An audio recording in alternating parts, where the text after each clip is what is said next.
अस्सलाम वालेकुम नाजरीन, ये watching question hour with Mona आलम।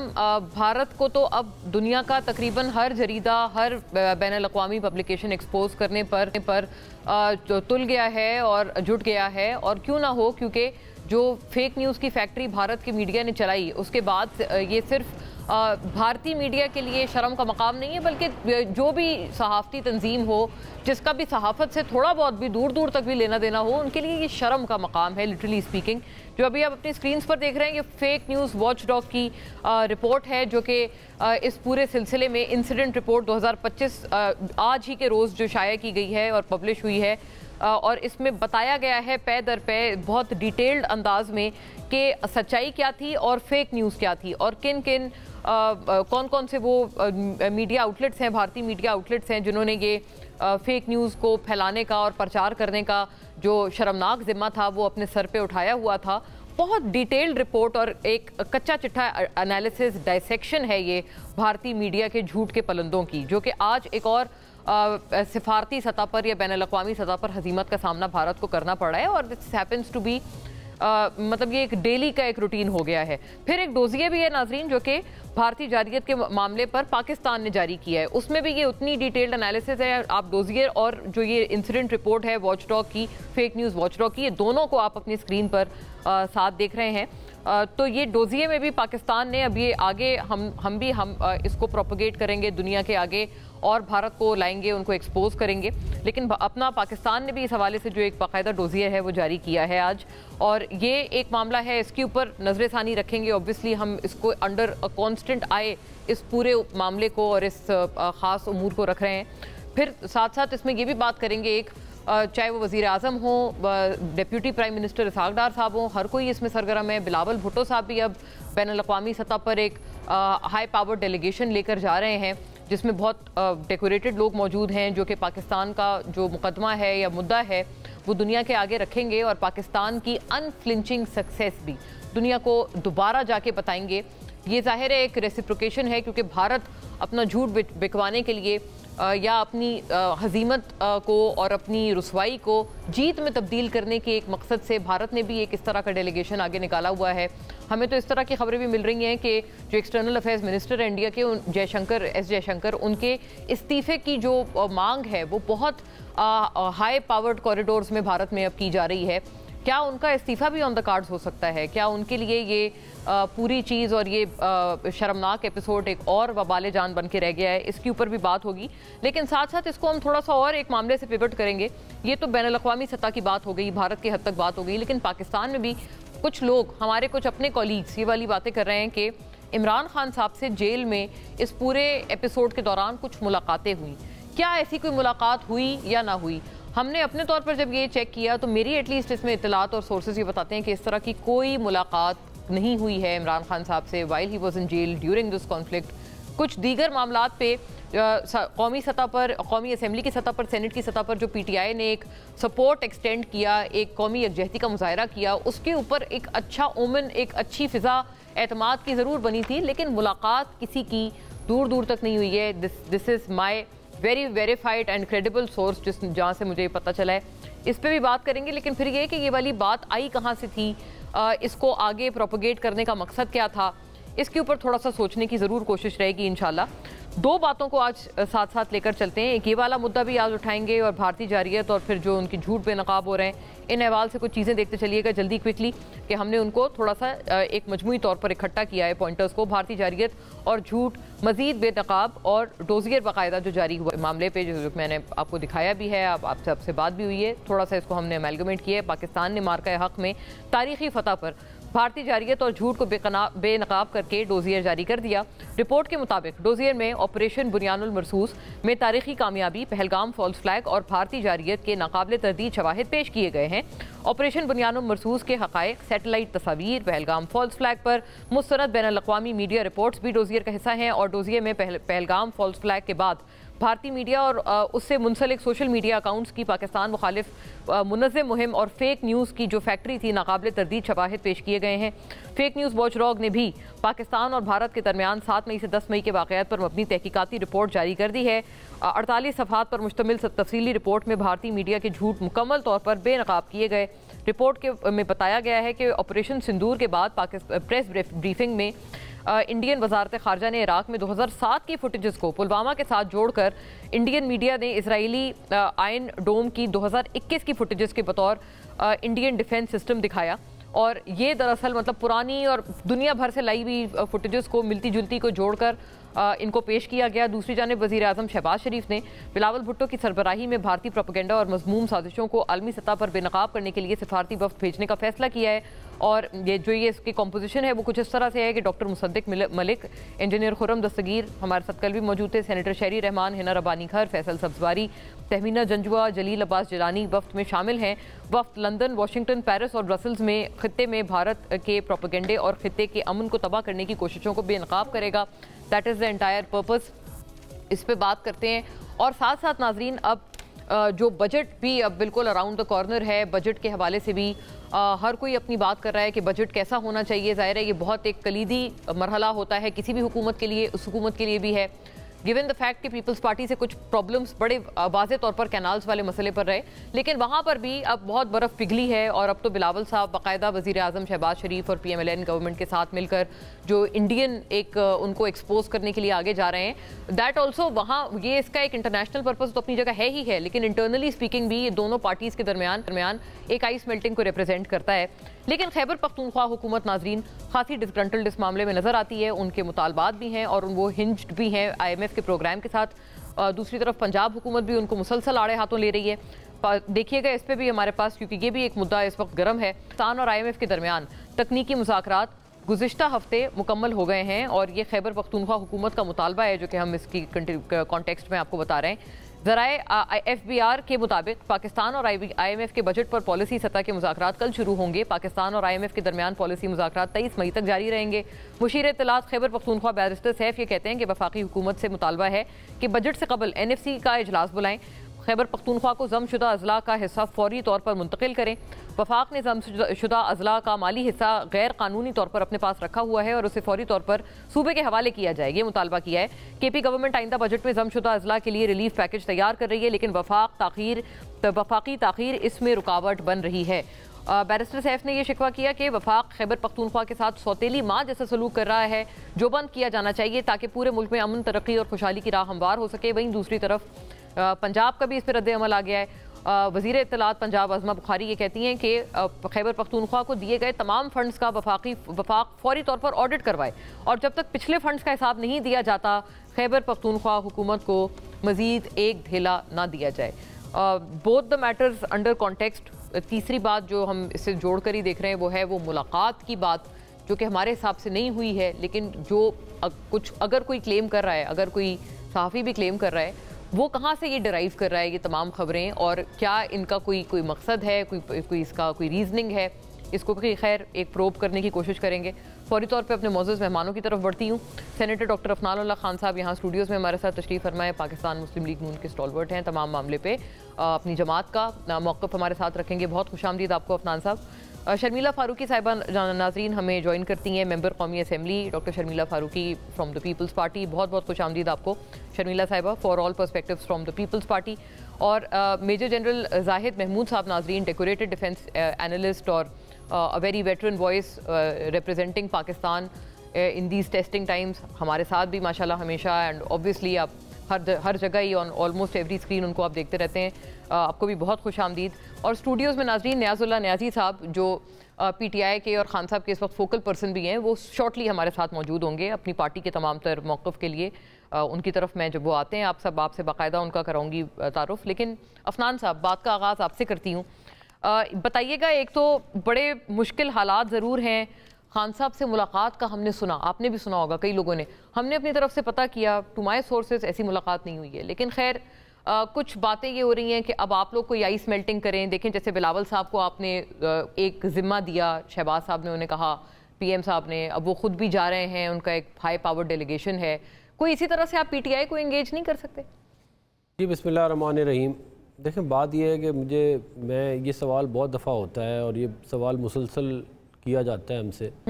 बात यह है कि हमने इंगेज उनको नहीं करना, उन्होंने अपने काम सीधे करने हैं। वो अपने जो माजी की गलतियाँ हैं उसके ऊपर शर्मिंदगी का इज़हार करें, वो किसी चार्टर के ऊपर आने की बात करें, और इस चीज़ से बाहर निकलें कि जी मुझे ये मिल जाए, मेरी मुलाकात हो जाए, मैं बाहर आ जाऊँ, मेरा ये हो जाए, मेरे मसले, इससे थोड़ी देर के लिए बाहर निकलें, मुल्की मामलात की तरफ जाएं, तो करने के लिए हम तैयार हैं। लेकिन ये इस तरह नहीं हो सकता कि आप कहें कि जी रोज़ाना आप एक जो है वो एक अफवाह फैला दें हर जगह के, जी वो बातचीत हो रही है, जी बाहर आ रहे हैं। मतलब कितनी दफ़ा मैं आप यकीन करें सालों से हम इस बात का जवाब दे रहे हैं, यही बात रिपीटेड किए जा रहे हैं कि भाई आप अपने काम सीधे कर लें। आप ऐसी हरकत, अब आप मुझे बताएं ना, इन्होंने जो भी काम किए हैं 7 मई से 10-11 मई, ये क्या कोई भूलेगा?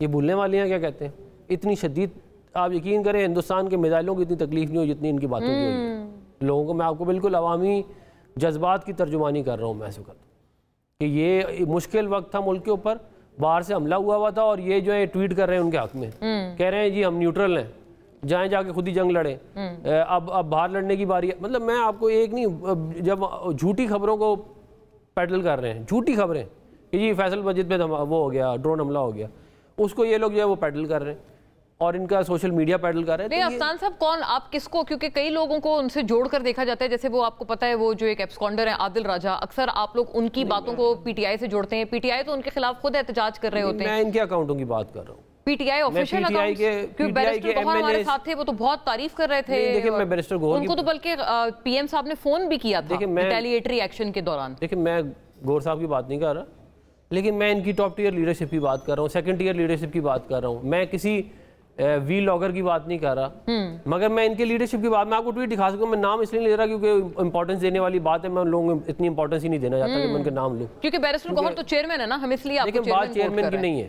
बात यह है कि एक माइंड सेट है आपकी पार्टी के अंदर, जिसके अंदर जब मुल्क मुश्किल में है, देखिए हमारे भी बहुत इख्तलाफात हैं, ऐसी बात नहीं है, बहुत सारे मामला हमें भी पसंद नहीं, लेकिन ये तो कोई बात नहीं है कि मुल्क के ऊपर हमला हुआ है और ये जाके इंडियन प्रोपेगेंडा को पैडल करें पाकिस्तान के अंदर, और उसके बाद ये एक्सपेक्ट करते हैं हमसे कि जी हम आपसे आके बात करेंगे और हम सब कुछ भूल भी जाएंगे। वैसे ये आपकी, मैं सिर्फ ये कह रही हूँ कि अपोजिशन लीडर उमर अयूब साहब, उन्होंने खैर काफी मतलब अजीब मायूब, उन्होंने बहुत अजीब बातें की हैं। मैं जरताज गुल ने बहुत अजीब बातें की, एक फाउंडिंग मेंबर है, उसने बहुत अजीब बातें की और बहुत लंबी लिस्ट है, और इनके सपोर्टरों ने तासुबाना बातें की हैं। आप यकीन करें जिस वक्त आपको तासुबाना बातें करने की क्या जरूरत थी उस वक्त? मतलब तासुब से आपकी क्या मुराद, कि प्रोविंशियल तासुब? जी प्रोविंशियल तासुब की बात की है इन्होंने। मैं आपको ट्वीट दिखा सकता हूँ, ऐसी फजूल किस्म के लोग हैं, मैं उनकी बातें यहाँ पे क्या करूँ। लेकिन ये पीटीआई को, मतलब आप मुझे बताएं ना, ये कहते हैं हम सबसे बड़ी पार्टी हैं, हम ये भी हैं, हम वो भी हैं। भाई आप जिम्मेदारी का मुजाहरा करें, आपको कोई क्या, ये मुल्क बचेगा तो कुछ बचेगा ना, ये तो मुल्क ही नहीं बचेगा तो कुछ नहीं बचेगा, सब कुछ खत्म हो जाएगा। ऑपोजिशन हो, हुकूमत हो, सब कुछ, हर कोई इस मुल्क से मुंसलिक है। There can never be two ways about this. अच्छा जनरल साहब, मैं अगर आपकी तरफ ये मुद्दा लाऊं, have you come across anything as such? आपको भी लगता है कि इसके ऊपर एक जो नेशनल यूनिटी का मुजाहरा था उसमें एक पार्टी की तरफ से कोई कोताही बरती गई, ऐसा हुआ? मतलब स्पीकिंग ऑफ द पीटीआई, अभी अफनान साहब ने तो ये तक कहा कि भारतीय ड्रोन से हमें इतनी तकलीफ नहीं हुई जितना अपने मुल्क के लोगों के और बाशिंदों की तरफ से अगर ऐसी कोई गुफ्तगू हुई तो उसकी तकलीफ हुई। तो एक तो इस पे भी जरूर फरमाइएगा, दूसरा ये कि what do you expect sir, अब होने क्या जा रहा है आगे अगले वाले टाइम्स में, क्योंकि अब अफगानिस्तान के हवाले से भी एक बहुत ज़रूरी मामला है। अब वज़ीर दिफा ये बात करते हैं आपसे, इसलिए ये बात मैं अर्ज़ कर रही हूँ, दिखाइएगा वज़ीर दिफा ख्वाजा आसिफ साहब, पाकिस्तान की दिहाइयों की 2 अफगान जंगों में इन्वेस्टमेंट का नतीजा। उन्होंने ये कहा, मतलब वो तालिबान हुकूमत से अफगानिस्तान की शदीद अल्फाज में ये गिला कर रहे हैं। आज जिन तालिबान के लिए अमरीका और मगरबी ममालिक के इल्ज़ामात बर्दाश्त किए, दहशतगर्द मुल्क के तौर मशहूर हुए, आज वही काबुल, वही तालिबान इसराइल समेत हिंदुस्तान के साथ खड़े हैं। ये मैं नहीं कह रहा, ये प्रवीण साहनी कह रहे हैं, जो हिंदुस्तानी मीडिया के मुस्तनद आवाज़ हैं। और ये बात तो सही है कि तालिबान गवर्नमेंट ने अफगानिस्तान की भारत को, मतलब उन्होंने उनको सपोर्ट एक्सटेंड किया है। तो आप भी इस बात पे आप समझते हैं कि मतलब what should we do about this? जी बिस्मिल्लाहिर्रहमानिर्रहीम। Mona, thank you very much for the invite, और अफनान भाई को और शर्मिला साहिबा को बहुत सलाम। देखिए, मैं to be very honest, at large Pakistan ने जो रिस्पांस दिया है, पूरे पाकिस्तान है जी, मैं कलेक्टिव रिस्पांस की मैं बात कर रहा हूँ, तो दैट इज अनप्रेसिडेंटेड जी। मैं अभी थोड़ी देर पहले आपके प्रोग्राम से पहले एक यूथ कन्वेंशन से मौका मिला, एक सेमिनार में था यूथ वहाँ पे, ऑल ओवर फ्रॉम पाकिस्तान जी, मोर देन 200 पार्टिसिपेंट्स थे और उनसे बातचीत की है। मैं कहता हूँ अमेजिंग इस वक्त एनवायरनमेंट है जी पूरे पाकिस्तान में, और तमाम सूबों से लोग आए हुए थे जी, और यंग बच्चे थे जी। तो उनको हमने अप्रिशिएट किया, उनका थैंक यू भी बोला कि जिस तरीके से उन्होंने साइबर डोमेन में या इंफॉर्मेशन डोमेन में जिस तरीके से उन्होंने काम किया, और साथ ही उनको मोटिवेट किया कि लॉट टू डू, क्योंकि ये war is not over, war is not at all over. जब तक ये हिंदुत्व का माइंडसेट यहाँ पे बैठा रहेगा, ये वहां पे बैठा रहेगा। बट हमारी जो पॉलिटिक्स है वहां पे भी हम देख रहे हैं, इंडिया में उन्होंने तंवर साहब को, कांग्रेस के जो लीडर हैं उनको वो भेज रहे हैं अमेरिका डेलीगेशन में, लेकिन साथ साथ कांग्रेस ने उनको फारिग भी कर दिया अपनी पार्टी से। तो lot of politics going on their, यहाँ पर भी पॉलिटिक्स हो जाती है अनफॉर्चुनेटली। बट कुछ मौके ऐसे होते हैं जब एक स्टेट नया जन्म लिया, स्टेट ने, पाकिस्तान ने एक नया जन्म लिया है। I think we need to craft our domestic political जो हमारी पोलराइजेशन है, इसको एड्रेस करने की भी जरूरत है। And we need to craft a very good diplomatic और फॉरेन पॉलिसी डोमेन में, जिस तरह अफगानिस्तान के कॉन्टेक्स्ट में आप बात कर रही हैं। देखिए अफगानिस्तान अगेन बहुत सेंसिटिव मामला है जी, इस पे जितनी कमेंट्री कम की जाए वो बेहतर है। स्टेट की पॉलिसी जरूर होनी चाहिए। मैं खुद इस चीज का हामी हूँ कि अफगानिस्तान की सरजमीन से 3-4 सालों के अलावा मोना हमने कभी कोई खैर की खबर सुनी नहीं। बट हमारा मुल्क मुख्तलिफ हालात में मुख्तलिफ टाइमिंग्स पे डिफरेंट एनवायरनमेंट रही है जी। यहाँ पर हुकूमतें जो थी मोस्टली ज़िया-उल हक साहब थे, फिर परवेज मुशर्रफ साहब थे, शायद इतना डेमोक्रेटिक वो गवर्नमेंट्स नहीं थी, लेकिन डेमोक्रेटिक गवर्नमेंट्स भी होती।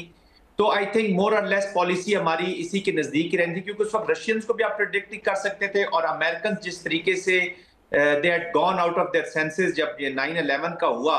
अब कंट्रोल क्यास था या कंट्रोल क्यास नहीं था, उसके जो भी कसस बलाए उन्होंने बनाया, एप्लीकेशन हो रही थी। Pakistan became the victim of the international application, और फिर स्टोरी ऑफ बिट्रेयल भी शुरू हुई। फिर हमारा we sacrifice the most, we suffered the most, 150 billion, ये अभी सारी बातें। लेकिन having said that Mona, now let's get out of this ये रोना धोना जी, हमने कुर्बानी दी, हमने उनके लिए ये किया वो किया। वी हैव अफगानिस्तान, उसका एक मोर और लेस एक एटीट्यूड रहा है जी, मोर और लेस दाएं बाएं थोड़ा सा होता रहा है, प्लेयर्स चेंज हुए हैं, हम सारे कुछ गलतियां सब ने की हैं, अक्युमुलेटिव मिस्टेक आई रिपीट, सब ने की है, लेकिन उसके बैगेज में अब दबने की जरूरत नहीं है। We have a serious situation in against India and we have Afghanistan जिसका यही एटीट्यूड रहा है। तो we have to craft a superior strategy जी, और कैपेबिलिटी भी है, कैपेसिटी भी है।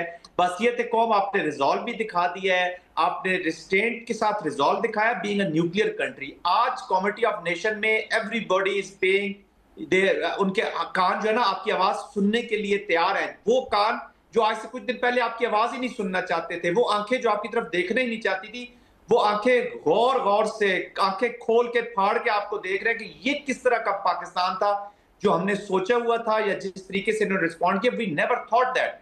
वो तो समझे थे कि ओवररन कर जाएगा उनका ये लकड़ी का, वो उस वक्त तो घोड़ा था, लकड़ी का घोड़ा, तो 40 मिनट लगे हैं इसको लकड़ी के घोड़े में कन्वर्ट करने के लिए। इंडो पैसिफिक के कॉन्टेक्स्ट में बात कर रहा हूँ।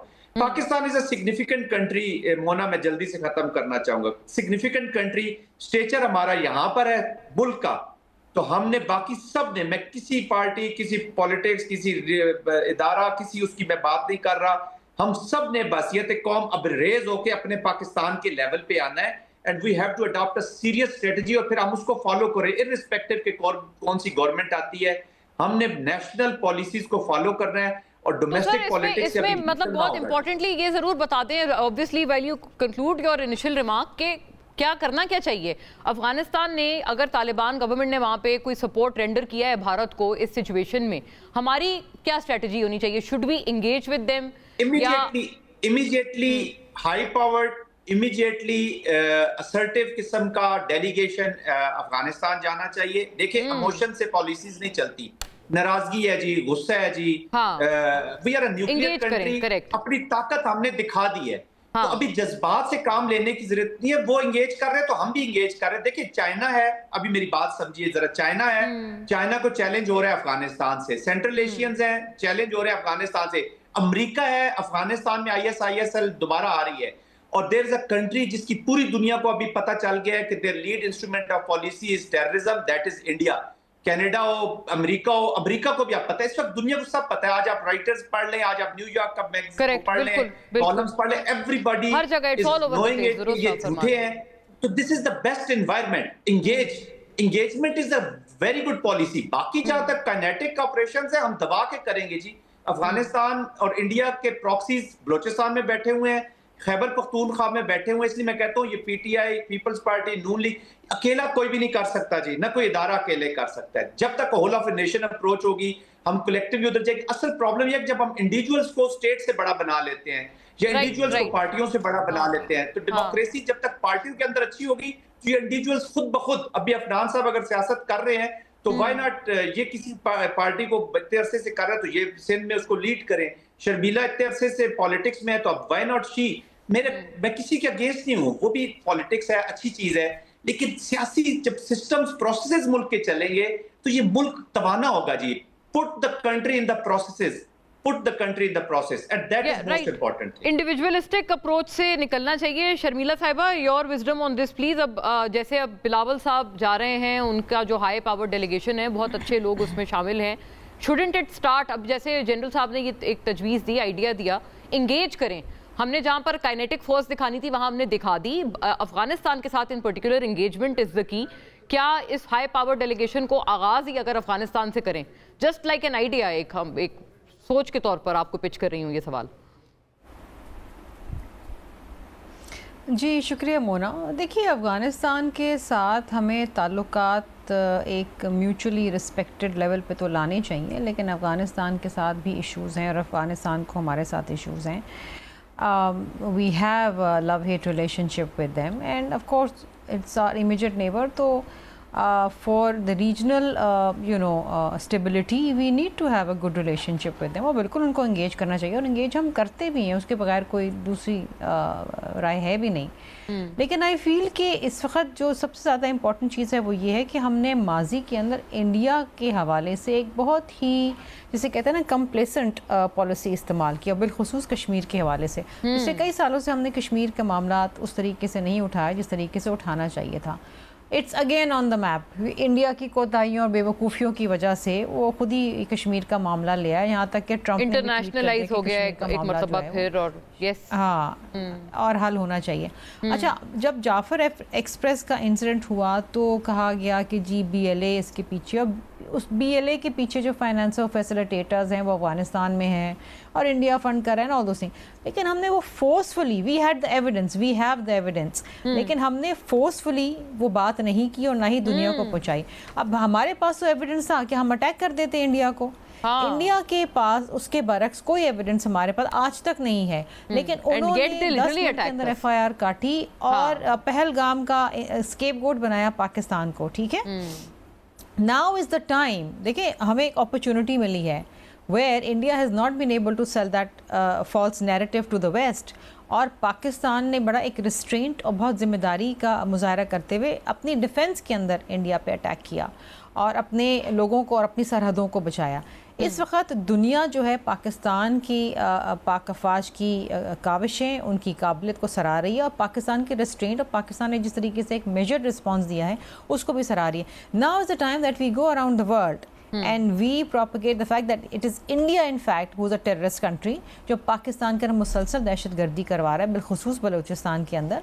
और उसके लिए आई थिंक उससे बेहतर कोई शख्स नहीं है जिसने बिलावल भुट्टो जरदारी साहब, क्योंकि जब ये तमाम मामलात हो रहे थे और इंडिया के साथ हमारे ये अटैक्स चल रहे थे और काउंटर अटैक्स चल रहे थे, उस वक्त बिलावल भुट्टो जरदारी साहब ने इंटरनेशनल मीडिया के साथ बहुत ज़बरदस्त तरीके से इंगेजमेंट रखी और पाकिस्तान का जो मौक़िफ़ है उसको पहुंचाया। सो आई थिंक प्राइम मिनिस्टर साहब भी समझते हैं कि he is the best person who can lead this initiative.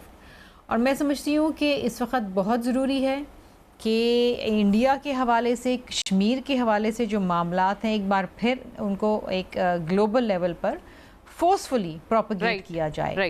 इसके साथ साथ अभी आपने इंटरनली बात करी PTI वगैरह की, बिल्कुल मैं मुझे इजाजत दीजिएगा शर्मिला साहिबा, ये थोड़ा सा एक अलग हाफ हल्का, सिर्फ आपकी तरफ मैं वापस आऊंगी, मुझे ब्रेक का चूंकि कहा जा रहा है, आप इसके ऊपर तफसील से बात कीजिएगा once we are back from the break. Stay with us नाज़रीन।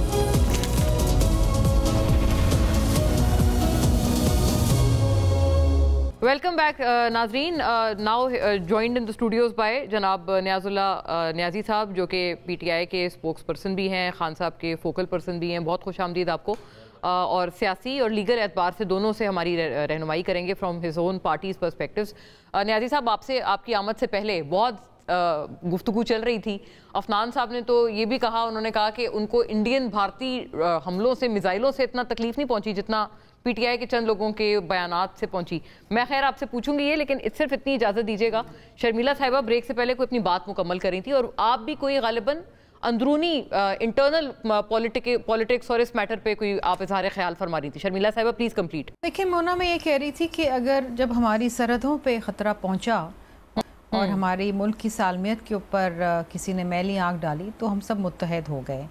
इसी तरीके से क्या मुल्क में मईशत की बहाली के लिए और मुल्क में आवाम की बेहतरी के लिए क्या हम इंटरनली अपने डिफरेंसेस नहीं भुला सकते? क्या हम अपोजिशन को इंगेज नहीं कर सकते एट अ मीनिंगफुल लेवल? हमें करना चाहिए। I think this is an opportunity. This shows कि जहाँ पर ज़रूरत पड़ती है और जहाँ पर हम समझते हैं कि कौमी इशू है और कौमी मामला है और इसके ऊपर तमाम अख्तलाफात भुला के हमें साथ बैठना है, वहाँ हम बैठ जाते हैं। और I think this again is an opportunity कि जहाँ पर वी नीड टू रिफ्लेक्ट कि हम किस तरीके से हमने आगे चलना है, किस तरीके से हमने पार्लियामान को चलाना है, किस तरीके से हमने इश्यूज़ को डील करना है जो इंटरनल है। क्योंकि अगर इंटरनली 24-25 करोड़ आवाम का मुल्क जो है जब मजबूत होगा तो उस पर कोई मैली आँख डाल नहीं सकेगा। इस वक्त इंडिया ये समझता था और मोदी सरकार ये समझती थी कि पाकिस्तान के नहीं बड़ी फ्रेगमेंटेशन है, पॉलिटिकल डिवाइड है, बात फैक्चुअल और इंटरनली पाकिस्तान जो है वो बड़ा कमज़ोर है। इस वजह से पाकिस्तान पे हमला कर दो, पाकिस्तान के साथ पाक अफवाज के साथ उसकी अपनी कौम खड़ी नहीं होगी।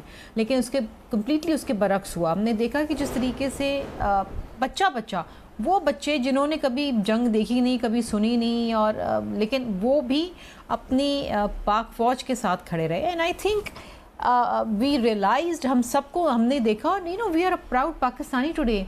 The skies above Pakistan are you know guarded by the finest Pakistan air defence. जिस तरीके से एक मुल्क जो इंडिया की बनस्बत बहुत छोटा है, बहुत कम वसाइल हैं, लेकिन जिस तरीके से हमने इंडिया का मुकाबला किया, राफेल का मुकाबला किया, और देन अगेन जो दोस्त हमारे साथ खड़े रहे, China, iron clad friends, Azerbaijan, उन्होंने कहा जी the friendship is not for sale. But Turkey जिस तरीके से ओवरवेलमिंग तरीके से यू नो तुर्की और इस तरीके से कतर, सऊदी अरेबिया और सब साथ आए।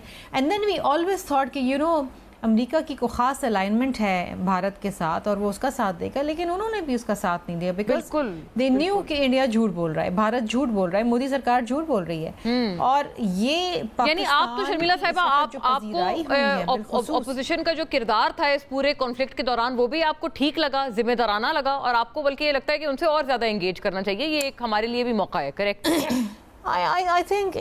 I think if I recall the speech of Umar Ayub, who's the opposition leader in National Assembly, that was very very disappointing. In fact, hurtful. और मुझे बहुत अफसोस हुआ और हम सबको बहुत अफसोस हुआ। उसके अलावा जो दीगर लोग हैं उन्होंने पाक फौज का साथ ही दिया। उन्होंने कहा जी इस मौके के ऊपर हम एक यकजां हैं। So I think कि है नियाज़ी साहब, ये people also need to reflect within themselves. आप सही आपने फरमाया कि कुछ हर किसी का एक जैसा पॉइंट ऑफ व्यू नहीं था। जैसे अभी अफनान साहब भी कह रहे थे, बैरिस्टर गौहर, उनका बहुत जिम्मेदाराना व्यू हमारे प्रोग्राम में बल्कि वो आए थे इस कॉन्फ्लिक्ट के दौरान। आई रिकॉल उस रोज शायद थे अफनान साहब भी, उन्होंने तो उस वक्त भी बड़ी तारीफ की। बट उमर अयूब साहब, उनकी स्पीच कई लोगों को डिसअपॉइंटिंग लगी। उन्होंने कई सारी ऐसी बातें की, उन्होंने मतलब आपको पता है it's there a part of the record. तो ये क्या पॉलिसी है सर? एक तो ये ज़रूर फरमाइएगा कि ये पीटीआई को एक मतलब एक कोई स्ट्रेट एक स्टांस हो, एक मौक़िफ़ हो, ये क्यों सामने नहीं आ रहा? हर बंदा अलग बात करता है। Is there a difference between barrister Gohar and Omar Ayub opposition leader? देखें, मेरा ख्याल है कि जो पॉलिटिकल बयानात होते हैं वो हर बंदा अपनी नज़र से देखता है। मेरा कंसर्न जो है टोटली, क्योंकि मैं स्पोक्स पर्सन हूँ इमरान खान का, मैं रिलाई करता हूँ क्योंकि लीडर वो है, जब उसकी स्टेटमेंट आती है तो वो सारी पार्टी उसको ओबे करती है कि जी एक हमारे लीडर का बयान आया है। जहाँ तक हमारे बयानात हैं, आपने कहा कि उमर अयूब साहब का बयान हो, गौहर साहब का बयान हो, किसी का बयान, ये जो हालात अभी थे, जो हमारे जंग के हालात थे, इसको आपने पूरी पीटीआई को यकजान देखा है। और इमरान खान से उस दिन मेरी मुलाकात नहीं हुई, लेकिन अलीमा खान की मुलाकात हुई तो बाहर आके उसने मैसेज दिया कि इमरान खान ने कहा कि मैं अपनी पूरी कौम को ये मैसेज देना चाहता हूँ कि आप मोदी जैसे मक्कार और चालाक आदमी और इंडिया के ख़िलाफ़ यकजान मुतहद होकर खड़े हो जाएं। और हमारी पॉलिसी आपने पिछली गवर्नमेंट में देखी कि मेरा ख्याल है जब वाक़या हुआ तो हमने कोई देर नहीं लगाई, हमारी पार्टी ने यकजान, हम आज अपोजिशन में, कल पीछे पार्टी हम उसको लीड कर रहे थे, तो आपने देखा कि वाक़या हुआ, इमरान खान ने उसी टाइम, क्योंकि जो प्राइम मिनिस्टर होता है वो कमांड कर रहा होता है, उसी टाइम रिस्पॉन्ड किया, उसी टाइम फॉरेन मिनिस्टर को बुलाया, उसी time chief of army staff आए और उसी टाइम उन्होंने आधे घंटे के अंदर फैसला किया। यहाँ रिस्पांस जो है ना गवर्नमेंट का, गवर्नमेंट की तरफ से रिस्पांस उस तरीके नहीं हुआ जिस तरह के हमने किया, और जिस तरीके से नवाज शरीफ चुप रहे अभी तक, आज कोई पता नहीं बोले हैं, बुलाया गया उसे, वो भी चुप रहा और मरियम साहब भी चुप रहे। तो रिस्पांस तो हमने दिया और अब भी हम खड़े हैं। हमारा आपस में कोई डिफरेंस है ना, वो डिस्कस इस वजह से ना किया जाए कि अगर उमर अयूबी ने कोई तकरीर की तो उस तनाज़र में की होगी, वो अपोजिशन लीडर, उसने जवाब देना है। गुहर के बयान भी आपने सुन लिया, उन्होंने कहा कि इंक्वायरी की भी पेशकश उन्होंने कहा कि नहीं करनी चाहिए थी, भारत के आगे घुटने टेकने के मुतरादिफ था। फिर उन्होंने कहा पता नहीं पाकिस्तान ने आई डोंट नो कोई मिसाइल यूक्रेन भेज दिए तो यहाँ कम पड़ गए, आर्टिलरी, सॉरी, मतलब ये कुछ इस तरह की बातें थी जो कि अपोजिशन लीडर का बयान देता है। तो मैं भी वही फॉरेन पॉलिसी कि हमारी फॉरेन पॉलिसी देखते और ये देखते। मैं ब्रेक का कहा जा रहा है, वापस आते हैं स्ट्रेट अवे। नवाज शरीफ साहब के हवाले से भी फरमाया न्याजी साहब ने कि उनकी चुप्पी उनको खासी तकलीफ दे पहुंची। ये पूछेंगे अफनान साहब से, इज ही इंडीड क्वाइट, वरना उनकी पार्टी तो कुछ और क्लेम कर रहे हैं, क्वाइट तो छोड़े, वो कह रहे हैं उन्होंने तो पूरा ऑपरेशन डिजाइन करने में आगे थे बड़े मियां साहब। आफ्टर द ब्रेक नाज़रीन।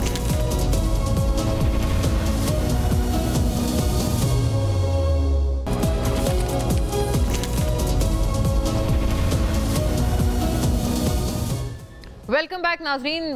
कोशिश मेरी ये है कि महदूद टाइम है तो फौरी तौर पे मेहमानों की तरफ बढ़ूं। न्याजी साहब जो बात फरमा रहे थे, अफनान साहब ओवर टू यू, उसका जवाब आप फरमा दें। I try to do a quick round with everybody. जी देखिए, 4 मई से ऑनवर्ड मियां नवाज शरीफ साहब जो थे वो प्राइम मिनिस्टर हाउस में थे, और ये बात आप समझिए कि मियां साहब जो हैं वो हमारे लीडर हैं, हमारी पार्टी के लीडर हैं। तो जब भी बड़े फैसले होते हैं या मुश्किल फैसले होते हैं तो वो अवेलेबल होते हैं और अपना पूरा इनपुट देते हैं। फिर मियां साहब की जो कुर्बानियाँ हैं इस मुल्क के लिए, चाहे वो एटमी धमाके हों, JF-17 प्रोग्राम हो, CPEC हो, और पता नहीं कितनी चीज़ें, उनको कोई ये साबित करने की ज़रूरत नहीं है हर मौके के ऊपर कि मैं ये बोल के साबित करूँ कि मैं भी हूँ। भाई हम सारे उनके नुमाइंदे टीवी पे बैठ के अपना काम कर रहे थे, पूरी हुकूमत उनकी काम कर रही थी। तो आप मतलब फैक्चुअली आप इस बात को कह रहे हैं कि वाकई उन्होंने डिज़ाइन किया था ये पूरा जो रिटेलिएटरी एक्शन इनपुट थी। देखें, उनकी इनपुट थी, वो उनके ताल्लुकात बहुत ज़्यादा हैं डिप्लोमेटिक लेवल के ऊपर, और किसी के इतने ताल्लुकात इस मुल्क में नहीं जितने उनके हैं।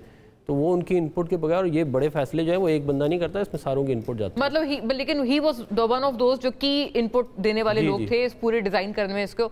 जनरल साहब, जाहिद साहब, मैं किसी से क्रेडिट नहीं ले रहा, लेकिन सबका अपना अपना काम है। लेकिन हाँ, मतलब चलें, बट ही सेज कि he was one of those main की designers of the retaliatory action. Zahid साहब, जनरल साहब please.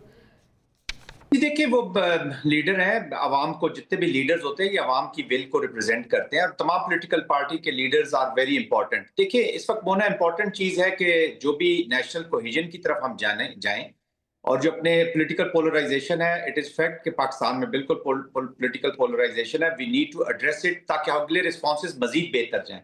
Credit goes to the complete nation, ji. Every member being the target of this hybrid war. India ने हर पाकिस्तानी को target किया, चाहे उसने missile fire किए हैं, जो भी है वो। हवा बीबी is more important for us. 4 साल की बच्ची हमारे लिए, इर्तजा इज वेरी इंपॉर्टेंट। अल्हम्दुलिल्लाह उनके का बदला लिया और नेशन ने रिस्पॉन्ड किया जी। तो credit goes to each one of us जी। पूरी नेशन को ये क्रेडिट है। कोहेजन की जरूरत है, चीजों को एड्रेस करने की जरूरत है। War is not over Mona. I repeat, war is not over. अभी हमने और वेरी इंपॉर्टेंट पार्टिंग रिमार्क्स के अभी खत्म नहीं हुई है वो हिस्टेरिया जो दुश्मन का है, वो तो जंगी जुनून अभी भी जारी है। न्याजी साहब एंड देन शर्मिला साहब। जी न्याजी जी बिल्कुल, ये ठीक है जनरल साहब ने। अभी तक आप लोग अपने कुछ रैंक्स में कोई एक यकजहती अगर आ जाए, जवाब दे दूं कि वाकया ये जो अभी खतरा है जंग का वो नहीं टला, क्योंकि मोदी जैसा बंदा कुछ भी किसी टाइम भी इस मुल्क को नुकसान बचाने के लिए कुछ भी कर सकता है। जहाँ तक नेशन का तल्ला कि जनरल साहब ने बिल्कुल ठीक कहा कि नेशन कौम, तो मैंने तो आपको बता दिया अपना कि वो इमरान खान ने कहा कि मैं तो पूरी कौम को कहता हूँ मुतहद तरीके से इंडिया के ख़िलाफ़ खड़े हो जाओ। तो हम तो सारे खड़े हैं। देखिए ना, सबसे जो पैरामाउंट क्या है हमारा, पैरामाउंट स्टेट, उसको बचाने के लिए ये हमारा फ़र्ज़ है ये ऑब्लिगेटरी है, ये कॉन्स्टिट्यूशन जी नहीं, राइट, सो ट्रू, ये बिल्कुल बड़ी अहम बात है। शर्मिला साहिबा प्लीज आखिरी जुमला अगर आपसे हमें मिल जाता, आपको ये रिफ्लेक्ट होता हुआ नजर आता है और वॉर इज नॉट ओवर, बहुत बड़ा ये एक्सक्लेमेशन है हमारे लिए। Well, Mona, I don't think there will be a full-fledged war, लेकिन जो मोदी सरकार है, और आपको समझना चाहिए कि, और हम सब ये जानते भी हैं कि जिस तरीके से उनको इस दफ़ा डिफ़ीट का सामना करना पड़ा और उनके अंदर से जो इंटरनल वॉइसेस आ रही हैं, बिलखुसूस इंडियन नेशनल कांग्रेस जो सवालात उठा रही है सिक्योरिटी फेलियर के हवाले से, उनके लिए बहुत बड़ा धचका है। आगे इलेक्शंस हैं उनके मुल्क में, और इंडिया रिवायती तौर पे अब करेगा ये कि मज़ीद दहशतगर्दी करने की कोशिश करेगा पाकिस्तान में। इसलिए बहुत ज़रूरी है कि पाकिस्तान अपना मौक़िफ़ और जो शवायद है इंडिया के ख़िलाफ़ वो दुनिया भर के अंदर पहुँचाए। राइट, अच्छा, ये बड़ा एक इम्पोर्टेंट पॉइंटर था कि जाफर का एक तस्करा किया था शर्मिला साहिबा ने कि उस पर हमें और ज़्यादा बेहतर तौर पर भारत को एक्सपोज करना चाहिए था अगर हमें उनका नेक्सस मिला था। ज़ाहिर है वक्त की क़िल्लत है, इंशाल्लाह किसी और नशिस्त में। थैंक यू टू एवरीवन, अल्लाह हाफ़िज़।